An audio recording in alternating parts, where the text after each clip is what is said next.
planeja, né, para esse Flamengo na Libertadores. E ele também falou sobre o momento do ano passado, né, que ele entrou no meio das oitavas de final. E ele diz que prefere, né, começar a competição, e inclusive que ele até prefere pegar grupos difíceis logo de primeira, porque isso já prepara a equipe, vamos dizer, dá aquela casca, né? Dá aquela experiência para a equipe, e também a gente sabe a dificuldade que é a Libertadores da América.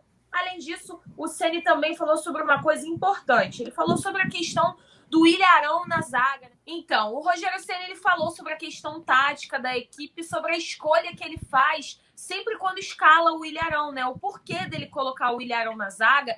E ele fala, inclusive, que um dos itens surpreendentes que ele pode trazer para o adversário é justamente colocar o time ofensivo. Eu vou ler a aspa do Rogério Ceni em entrevista à Comebol TV.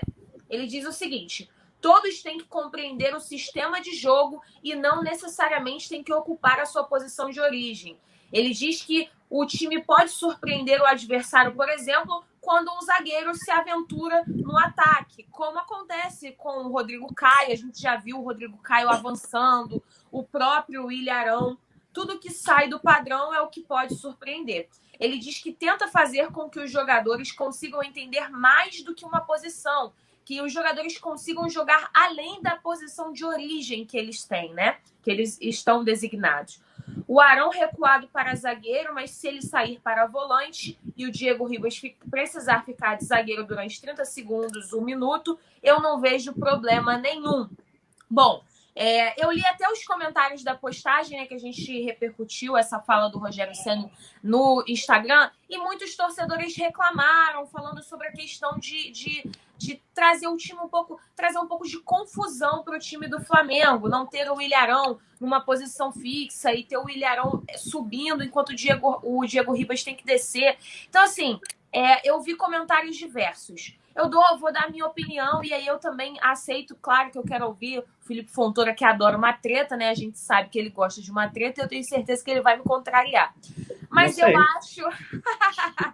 Não sei, deixa eu ver o que você vai falar. Mas eu não, acho fora que ele é treinador, né? Ele fez curso de treinador, então ele pode estar avaliando isso que o Rogério está falando.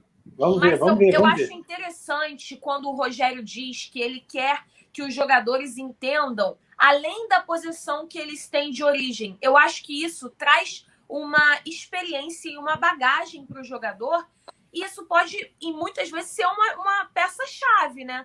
Porque, às vezes, por exemplo, o Arão, a gente está sofrendo um pouco com a zaga, vamos dizer assim, a gente não tem um nome muito sólido nessa partida, porque o Rodrigo Caio não está jogando, não vai poder jogar porque está suspenso. Então, quando você tem o Ilharão como um coringa ali da zaga do Flamengo, se fortalecendo na zaga, isso pode ser um ponto positivo. Mas eu entendo também quando o torcedor reclama, né, fala sobre essa confusão, porque realmente pode acabar trazendo um pouco de confusão. A gente já viu isso, inclusive, em algumas substituições, até mesmo quando o Vitinho foi parar na lateral do Flamengo, quando o Maurício Isla foi substituído. De fazer essa alteração, ele tem que ir treinando. E nesses 15 dias que ele teve com o Flamengo, ele não treinou.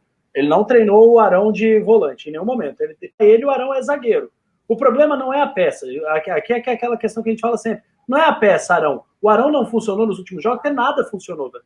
Ideias fantásticas do Rogério, que deu certinho. Haja vista a atuação do Gerson e, sobretudo, é ótimo inventar na Liberta. Esperando um milagre hoje. Você acha que assim, barrando o Arão como zagueiro, você tiraria o Diego de primeiro volante também ali e botaria o Arão? Porque, assim, eu acho que eu manteria o Diego, independente do Arão zagueiro ou não. Se o Arão não for zagueiro, para mim ele é reserva hoje em dia. Porque o Diego tem ido super bem, na minha opinião, tá?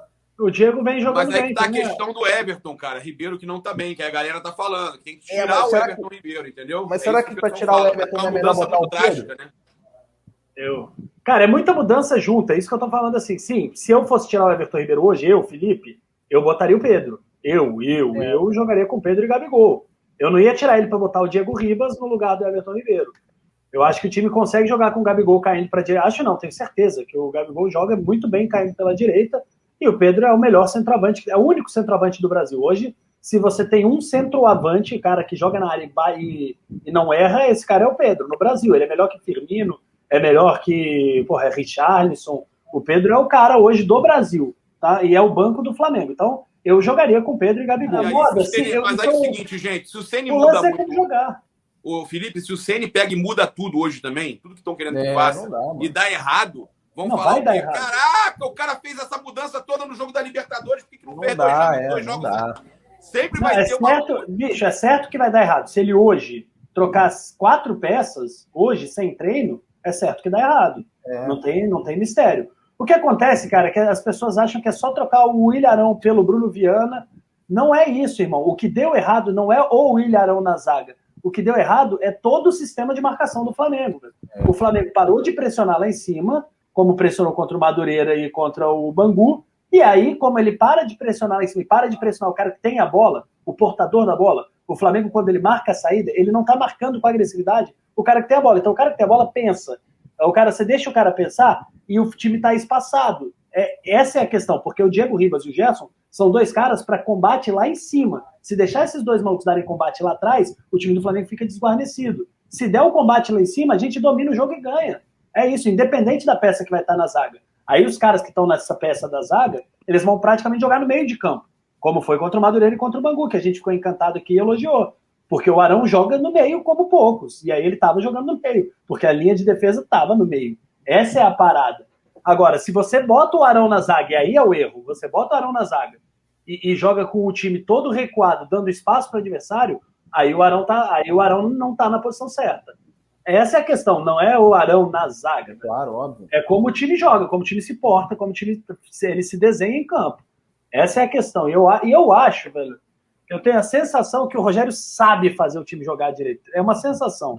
Porque eu vi esses 2 jogos.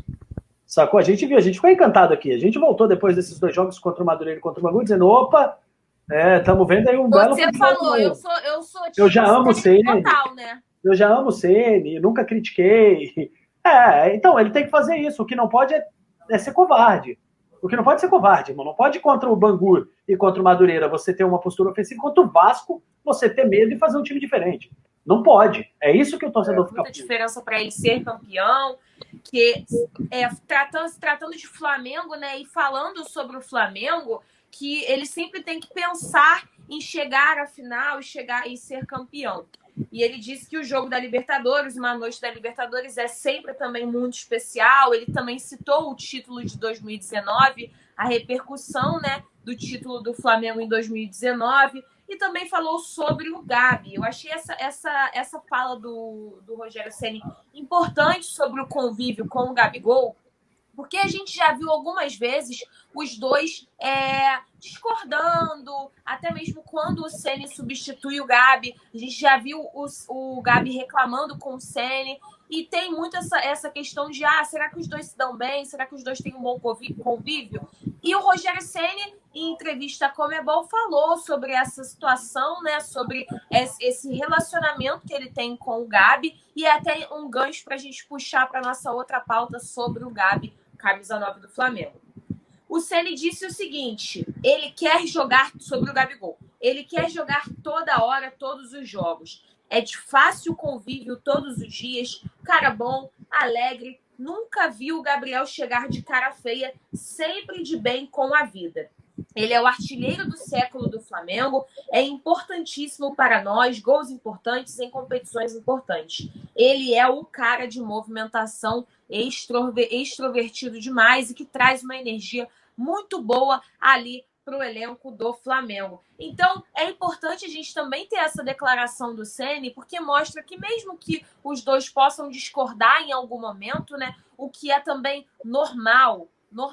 O que é importante é sempre ter o respeito, e a gente já viu que o Gabi tem o respeito pelo Ceni, respeita bastante o técnico e também a comissão do Ceni, mas é legal também a gente trazer essa fala do técnico do Flamengo, do treinador do Flamengo, porque mostra o quanto o Gabigol contribui para essa equipe, não só dentro de campo, com os gols e com os recordes que ele vai bater, né, e que já bateu e que pode bater, inclusive, nessa Libertadores, mas também para o convívio lá no Ninho do Urubu. Papa, a gente pode seguir, inclusive, puxando o gancho do Gabi, né, para nossa outra pauta do Gabi, que é também outra informação importantíssima sobre o camisa 9 do Flamengo.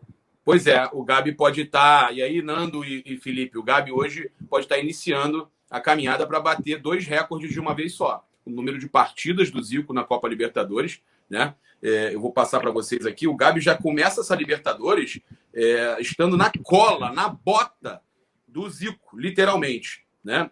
Olha só, ele tem, para vocês terem uma ideia, o Zico, 21 jogos, 11 vitórias, 6 empates e 4 derrotas. O Gabigol, 17 jogos, ele está 4 jogos só atrás do Zico. Ele pode passar o Zico em número de jogos de Libertadores. Isso mostra o quanto o Flamengo está frequentemente na Libertadores atualmente. Porque no passado o Flamengo ia de vez em quando para a Libertadores. Até na década de 80, que era a melhor década do Flamengo. A Raíssa entrou aqui também, ó, vou colocar ela aqui rapidinho. Na década de 80, o Flamengo, não sei se vocês se recordam, mas o Flamengo participou da Libertadores de 81. Deixa eu só ajeitar aqui o layout. Pronto. O Flamengo participou da Libertadores de 81, né? Foi campeão em 80, 81, 82, 83, 84 e foram 4 Libertadores. Se você pegar os últimos anos do Flamengo, o Flamengo jogou os 4. Então isso aí pesa muito, né? E o Flamengo e a Libertadores hoje ela é maior do que a Libertadores naquela época. Tem mais jogos que a Libertadores naquela época. Isso pesa muito a favor do Gabigol para passar o Zico. Muito. São 17 jogos do Gabigol contra 21 do Zico. Então ele pode passar, só nessa fase de grupo ele já passa 2 do Zico. E aí são 9 vitórias do Gabigol. É muito igual ao Zico aqui, só que eu acho que o Gabigol vai passar até na situação de vitórias. Por quê? Ele tem 9 vitórias contra 11 do Zico. Com 2 jogos que ele ganha, ele vai para 11 vitórias, né? E iguala com o Zico já o número de vitórias. E aí ele fica com menos derrota também que o Zico. O Zico tem alguma coisa errada aqui, peraí. Fala 4 empates, 4 derrotas do Gabigol. Eu sei que tem 9 vitórias do Gabigol e 11 vitórias do Zico. Aí o Gabigol passaria aí nesse quesito. Dos gols, o Zico é o maior artilheiro do Flamengo na Copa Libertadores com 16 gols, tá? O Gabigol tem 11 e foi artilheiro em 2019 com 9 gols. Vocês têm dúvida que ele consegue passar, independente do nosso ídolo ser o Zico, que o Gabigol consegue passar até por essa questão de mais jogos, do Flamengo frequentemente na Libertadores agora. Então o Gabigol já está 5 gols do Zico na Libertadores, tá? E o Zico tem 1 título, né? E o Gabigol tem 1 título também e pode estar passando aí também nessa situação. Então, essa geração agora está marcando história e o Gabigol batendo recorde. Na época, né? Importância que se dá para a competição também é completamente diferente da década de 80. O Rogério Ceni, inclusive, falou sobre isso no podcast da Libertadores, né?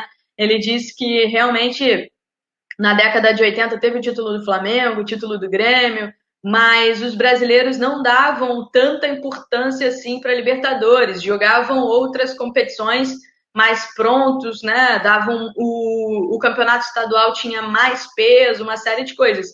Isso mudou a partir da década de 90, começou a mudar, né? Tem até aquela história que o brasileiro sofria muito em Libertadores, por isso não dava muita bola para Libertadores, porque quando ia jogar em outros campos, batiam nos brasileiros, enfim, maltratavam muito os brasileiros, né? Mas, sem dúvida, o Gabi tem essas condições, lembrando sempre, né, a diferença.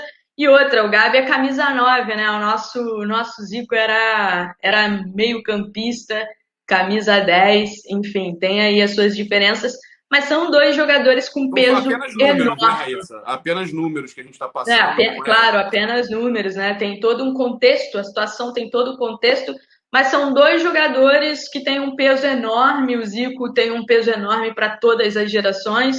O Gabi construindo a sua história agora. Uma coisa importante, claro. Eu não gosto de interromper, mas é porque você falou uma coisa importante e me veio e depois eu vou acabar esquecendo. Os 2 com perfil de ídolo. O Zico já é um ídolo máximo da torcida do Flamengo e o Gabigol tem esse perfil de ídolo também. Claro, o Gabigol tem um perfil de ídolo, de referência, é o cara que, apesar de não ter sido criado no Flamengo, né, não ter como o Zico foi, é um cara que tem grande identificação com o clube, com a torcida. Os torcedores gostam do Gabigol, né? Ontem eu estava entrevistando um jornalista argentino, estava batendo um papo com ele sobre o Vélez, enfim, a gente estava trocando uma ideia sobre esse jogo, e aí eu perguntei assim para ele, eu falei, me diz uma coisa, o que você acha do Gabigol? O que você pensa sobre o Gabigol? E ele falou, eu tenho medo, né? Ele falou, essa foi a primeira frase que ele falou. Ele falou, eu tenho medo, né? Já foi muito respeito pelo Gabigol. E eles não esquecem nunca. Para a Argentina é muito marcante isso, né? Os 2 gols do Gabigol em cima do River na final da Copa Libertadores. Ele falou, o Gabigol quase não tocou na bola no jogo, não teve oportunidade nenhuma, mas no final do jogo ele teve 2 bolas e as 2 bolas ele colocou para dentro. Enfim, rasgou elogios ao Gabigol e foi a primeira coisa que ele falou. Ele falou, eu tenho medo. Então hoje o Flamengo tem um atacante, tem um camisa 9 de peso na América do Sul, né, que não tinha desde o Adriano Imperador. Tinha alguns jogadores ali, o Paulo Guerreiro é um cara que é muito respeitado na América do Sul, né? Os argentinos também gostam muito do Paulo. Eu nem entendo, às vezes, o porquê os argentinos gostam tanto assim do Paulo. Tem essa loucura pelo Paulo, mas assim, o Gabigol realmente está num patamar acima e impõe um respeito muito grande, né? Uma referência aí para o Flamengo. Não é coisa que acontece sempre.